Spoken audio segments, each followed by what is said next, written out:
Hey Barber, welcome back to the 1 Minute Barber channel. This video is all about how to get those crispy, clean crop fades. I'm going to share with you 6 really important pieces of knowledge that I've learned in 18 years as a barber and barbershop owner. Things that I've either developed myself or I've learned from others within the trade, but really important knowledge when you're producing these crispy crop fades. Let me show you what I'm talking about. This is the subject of the video today, this particular haircut. There is a huge amount of knowledge that goes into creating work like this. But I'm going to delve right in right now with tip number 1. Let's get started. So tip number 1, hair density. So this client that I'm working on has dense hair, and that is perfect for texture. If you want a really textured crop, then dense hair is ideal. And I'm not talking about thick hair, because sometimes the strand of the hair can be quite thick and coarse. I'm talking about a lot of hair. So to produce real quality with the crop on top, you need a lot of hair.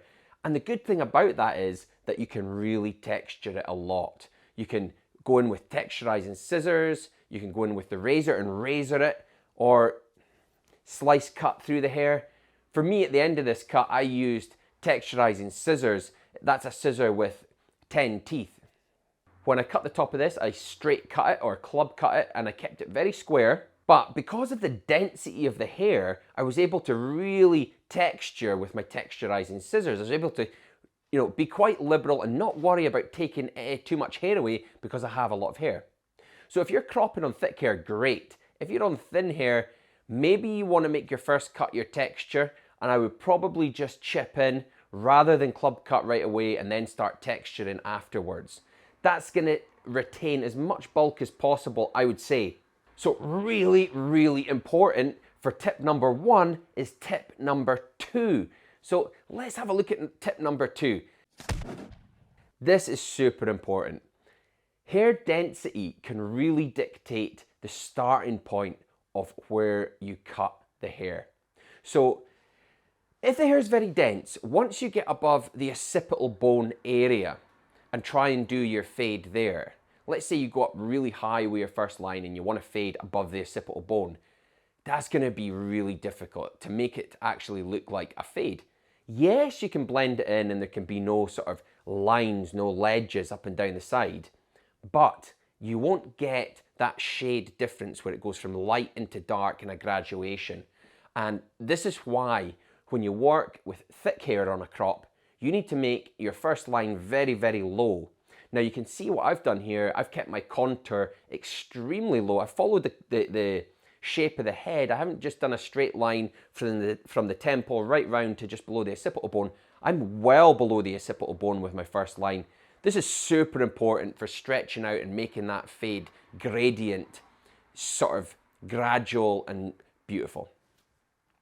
Tip number 3, and it actually leads on from tip number 2 again, is visibility. This is an easy one, okay? So I've made my first line, and I can see that if I just start working up, I can't see any of the bones of the head. I don't know how thick it is going to be higher up.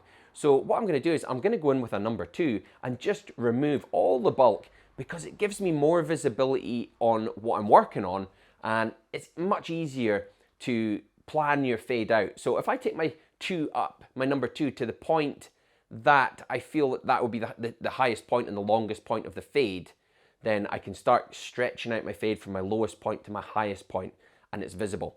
So visibility, rather than just working up through the numbers, maybe make it visible first.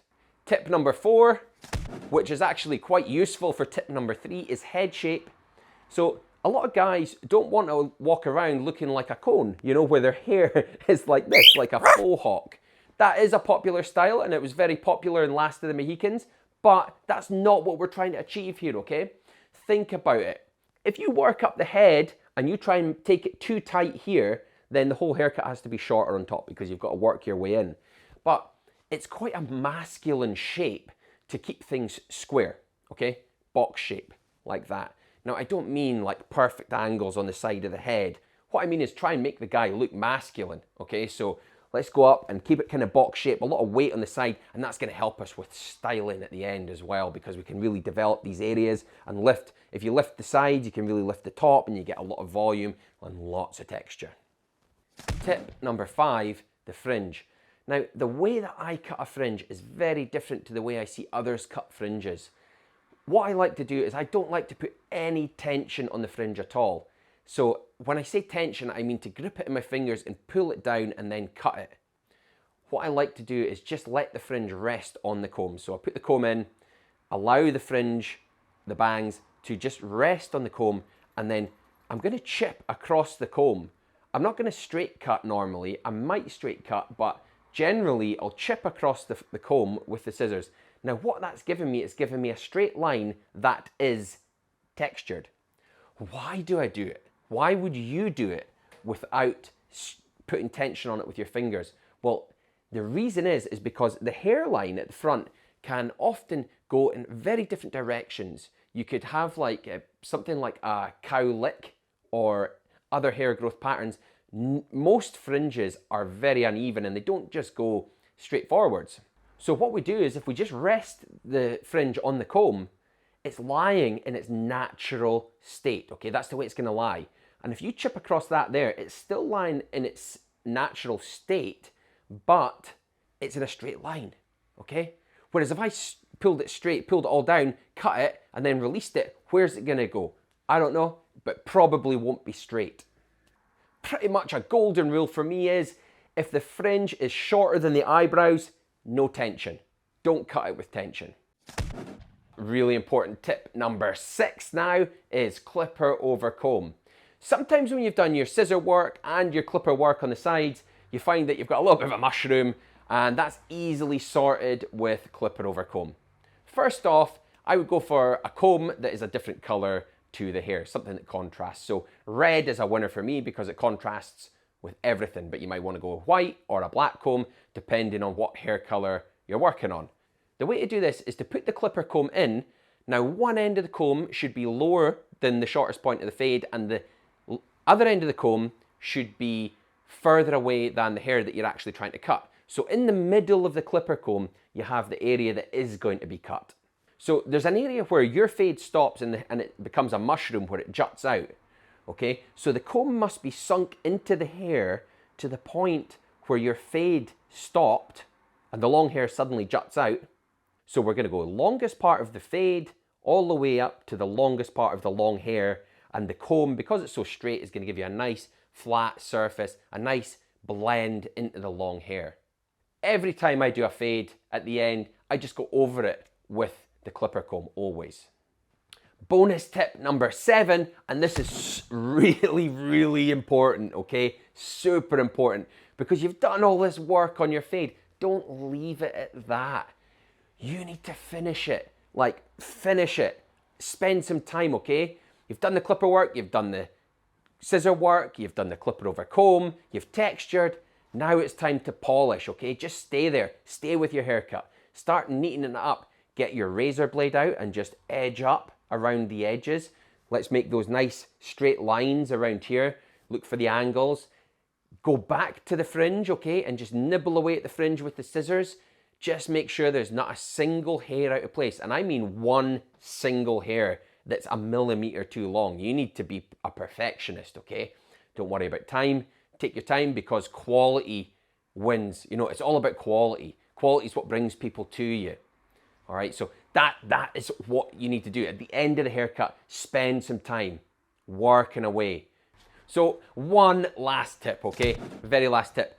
When I finish a haircut, I make sure that before I photograph that haircut, I brush off all the hair. You make sure every single hair is off the client. Anything that's on their forehead, around their ears, get the gown clean. Just make it immaculate, okay? Because if you're planning to photograph this and show your work on social media, it needs to be perfect, okay? Maybe put them against a blank background, or a background where at least you've got good lighting and you can take a good photograph. And make sure that you do your haircut justice when you photograph it, because there's nothing worse than producing a quality haircut, you know, your best work, and then taking a dreadful photo of it and putting it on social media. You know, you've got a strip light overhead and that's all the light you've got and it's casting shadows all over your haircut. You take your photo, dreadful, and that's what you're showing off to people. No, think about the photographs that you're taking of your work and make sure that you're taking it in good light with a good background, and you spend a little bit of time thinking about that. Maybe even upgrade your camera if you don't even have a decent camera. Most phones probably do, but go the extra mile to show people how good your work is. Now, if you want to know more about barbering from me, I do have a course over on Udemy where I teach barbering, and I will leave a link down below for that. Please hit me with any questions that you've got on any of the tips that I've been giving, or any questions that you have, or anything about barbering that you feel like you really want to know more about. I'm always looking to help you out and try and put some more content out that's useful for you in your barbering. So hit me with anything at all, anything. No question's a silly question, just throw it in there and I will endeavor to either answer, and if I can't answer, maybe it's worth making a video on because I'm sure other people would want to know as well. Also, if you don't want to miss any more in the future, hit subscribe and ring the little bell so you don't miss anything when I put out any content. I'm also on Instagram at the 1 Minute Barber. You'll find me there and I'll put a link below for that. All the tools that I used in this today, I'll put Amazon affiliate links down below. If there's anything that you're looking for that I've been using or you want to ask questions about it, don't forget to ask me. Until next time, Barber, I hope those tips have been very useful for you and given you more understanding on barbering techniques. My name's Michael Holm. I've been the 1 Minute Barber. Good luck with your crop fades.